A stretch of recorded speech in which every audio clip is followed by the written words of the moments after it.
Bonjour mes chers élèves.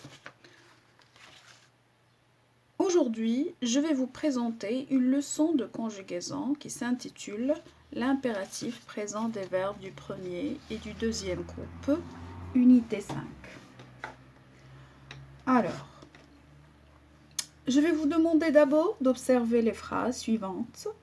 Première phrase, fais attention en traversant la rue.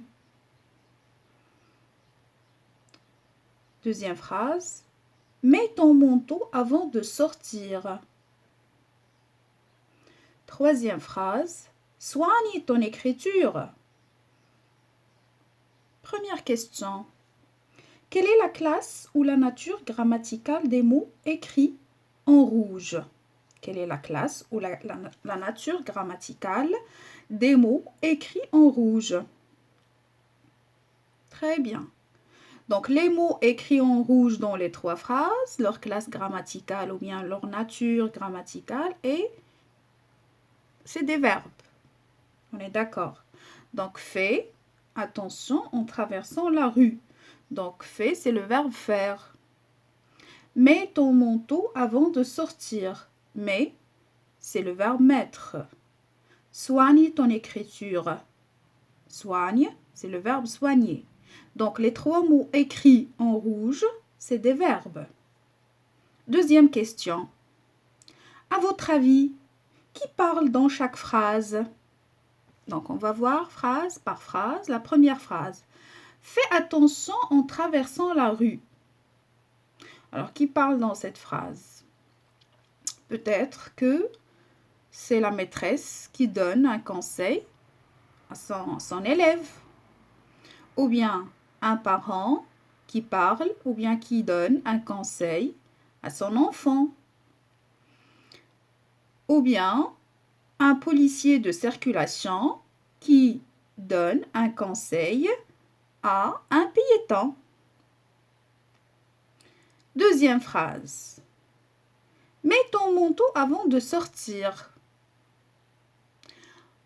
Alors là, peut-être qui parle dans cette phrase, donc c'est une maman qui parle à son enfant de prendre, il ordonne ou bien il conseille à son enfant de prendre son manteau avant de sortir, peut-être parce qu'il pleut à l'extérieur ou bien peut-être parce qu'il fait froid.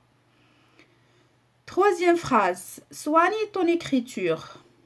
Donc, à votre avis, qui parle dans cette phrase? Qui a dit cette phrase? Donc, c'est peut-être que c'est la maîtresse qui a donné un ordre à son élève ou bien un conseil à son apprenant. Très bien. Troisième question. Qu'est-ce qu'elle fait la personne qui parle dans chaque phrase? À votre avis, qu'est-ce qu'elle fait la personne qui parle dans chaque phrase? Qu'est-ce qu'elle fait? Très bien. Soit il donne un conseil, ou bien soit il donne un ordre, ou bien soit il interdit quelque chose. Alors, qu'est-ce qu'on peut conclure à partir de ces trois phrases? Donc, première conclusion, la personne qui parle donne un conseil, un ordre ou une interdiction selon la situation. Donc, il y a des situations où la personne qui parle, elle essaie de donner un ordre. Dans une autre situation, donc, la personne qui parle, elle interdit à une autre personne de faire quelque chose. Ou bien, la personne qui parle, il donne un conseil. Donc, pour donner un ordre, un conseil ou une interdiction, qu'est-ce qu'on utilise à votre avis? Donc, les verbes ici sont conjugués à quel temps? Très bien, à l'impératif présent. Très bien, c'est à l'impératif présent. Donc, pour donner un ordre ou un conseil ou une interdiction, donc, les verbes, on les met à l'impératif présent. Question numéro 4. Lorsqu'on veut donner un ordre ou un conseil, est-ce qu'on peut est-ce qu'on peut le donner à la première personne du singulier, à la troisième personne du singulier et à la troisième personne du pluriel? À votre avis? Non. Pourquoi? Oui, très bien. Parce que je ne peux pas donner un ordre à moi-même. À la première personne du singulier, je ne peux pas me donner un ordre. Ou bien je ne peux pas donner un ordre, un conseil à moi-même. D'accord? Ou une interdiction. Comme je ne peux pas donner un ordre à une personne qui est absente. C'est-à-dire à la troisième personne du singulier. Ou bien à des personnes qui sont absentes. C'est-à-dire à la troisième personne du pluriel. Très bien. Donc, deuxième conclusion. Parce qu'on ne peut pas donner un ordre ou un conseil à soi-même ou à une ou à des personnes absentes. Donc, pourquoi? Donc, la réponse à la question pourquoi? Donc, parce qu'on ne peut pas donner un ordre ou un conseil à soi-même ou à une ou à des personnes absentes. Donc, les verbes à l'impératif présent, on les conjugue à la première personne du... Donc, les verbes à l'impératif présent, on les conjugue à la deuxième,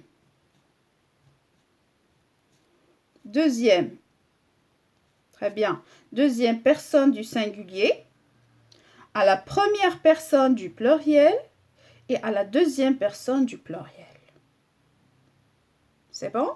Donc, pour conjuguer un verbe à l'impératif présent, on le conjugue à la deuxième personne du singulier, à la première personne du pluriel, donc à la deuxième personne du singulier, c'est-à-dire tu. Mais on n'écrit pas le pronom personnel. Seulement le verbe conjugué à l'impératif. Ou à la première personne du pluriel, c'est-à-dire nous, ou bien moi et, donc moi et quelqu'un, c'est-à-dire nous. Donc, mais on n'écrit pas le pronom personnel. Donc, à la première personne du pluriel et à la deuxième personne du pluriel, c'est-à-dire vous. Mais on n'écrit pas, bien sûr, le pronom personnel. Très bien. Maintenant, comment je peux conjuguer les verbes du premier groupe et les verbes du deuxième groupe à l'impératif présent?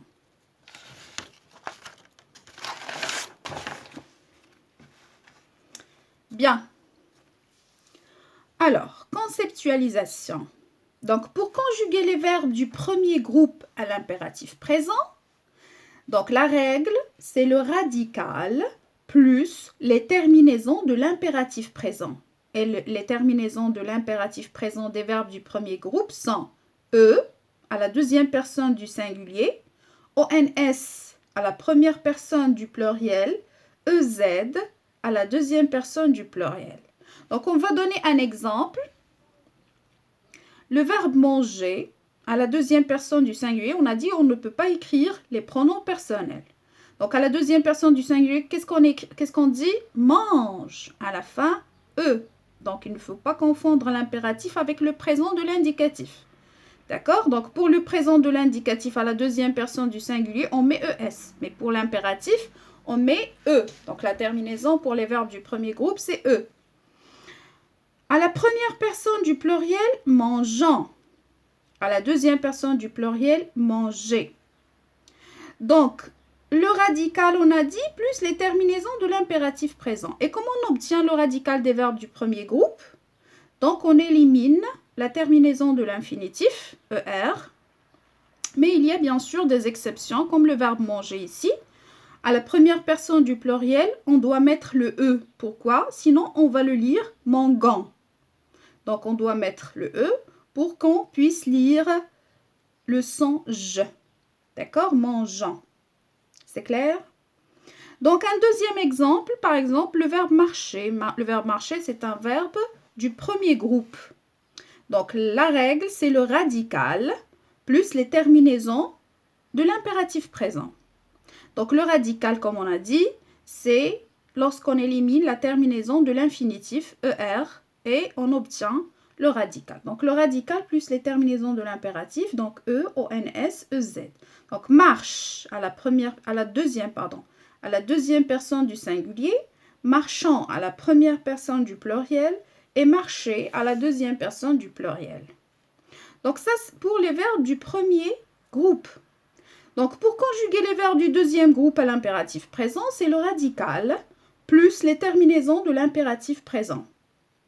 Donc, les terminaisons de l'impératif présent des verbes du deuxième groupe sont S, 2S-O-N-S, 2S-E-Z.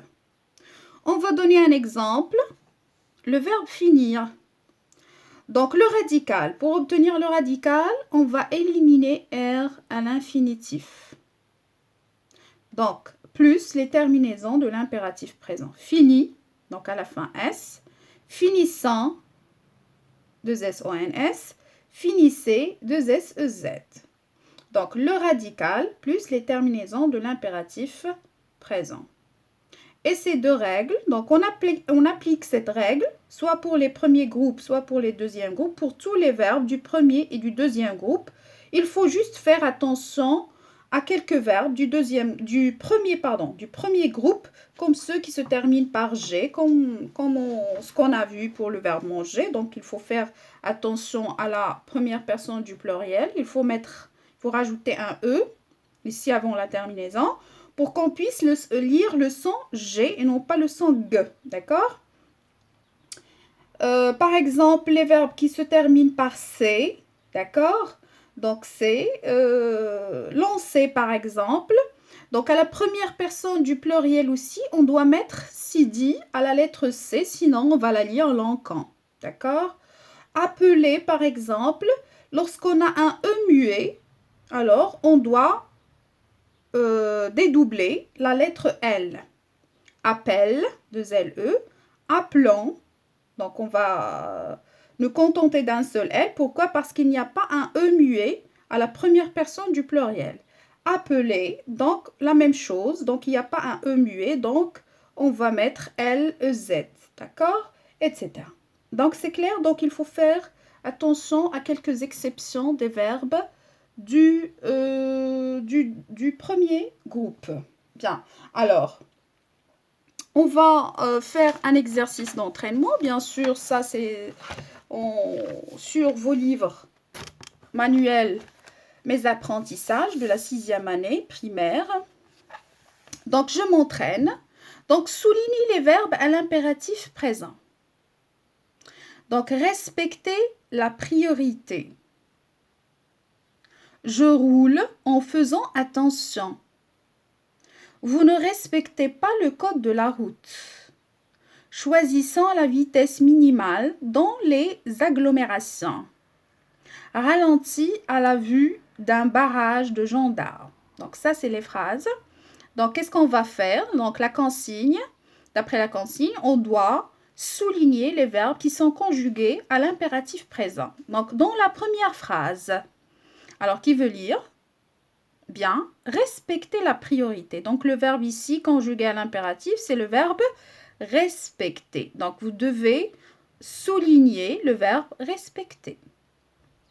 Bien. Deuxième phrase, je roule en faisant attention. Dans cette phrase, est-ce qu'il y a un verbe conjugué à l'impératif présent?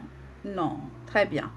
Donc, pourquoi? Donc, il est où le verbe dans cette phrase? Donc, c'est le verbe rouler. Il est conjugué à quel temps? Au présent de l'indicatif. Donc, je roule en faisant attention. Donc, cette phrase ne contient pas de verbe, un verbe conjugué à l'impératif présent. Très bien. Passons à la troisième phrase, ou la phrase C. Vous ne respectez pas le code de la route. Donc, il est où le verbe dans cette phrase? Donc, c'est le verbe respecter. Il est conjugué à quel temps? Très bien. Donc, au présent de l'indicatif et non pas à l'impératif présent. D'abord, qu'est-ce qu'on a dit? Le verbe conjugué à l'impératif, alors, il est toujours seul. Alors, on ne trouve pas le pronom personnel ou bien le sujet écrit avant le verbe, d'accord? Donc, la phrase impérative, autrement, elle commence direct directement avec un verbe conjugué à l'impératif présent. Très bien. Donc, vous, alors là, on voit le pronom personnel, donc le verbe est conjugué au présent de l'indicatif et non pas à l'impératif présent. Choisissons la vitesse minimale dans les agglomérations. Très bien. Donc, il est où le verbe dans cette phrase? Très bien. Donc, choisissons, c'est le verbe. Donc, à votre avis, le verbe ici, il est conjugué à quel temps? Très bien. Donc, à l'impératif présent. Très bien. La dernière phrase, ralentit à la vue d'un barrage de gendarmes. Bien.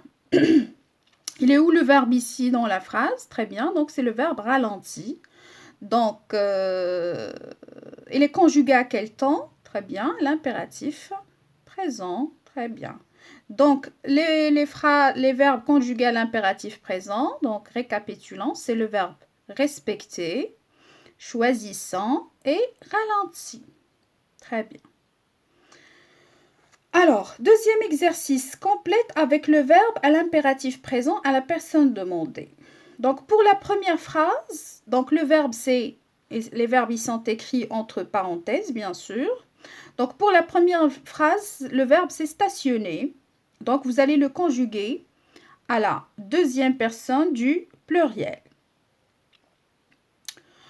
Donc, la deuxième personne du pluriel, donc c'est un verbe du premier groupe. Qu'est-ce qu'on a dit pour la règle? Donc, c'est le radical plus EZ. Donc, stationner là où vous ne gênez pas les autres. Deuxième phrase, le verbe utiliser. Le verbe utiliser, c'est un verbe du premier groupe. Donc, pour obtenir le radical, on élimine ER. Donc, le verbe, on va le conjuguer à l'impératif présent à la première personne du pluriel. Donc, qu'est-ce qu'on va dire? Utilisant le clignotant pour changer de direction. Très bien. Troisième phrase, c'est le verbe ralentir.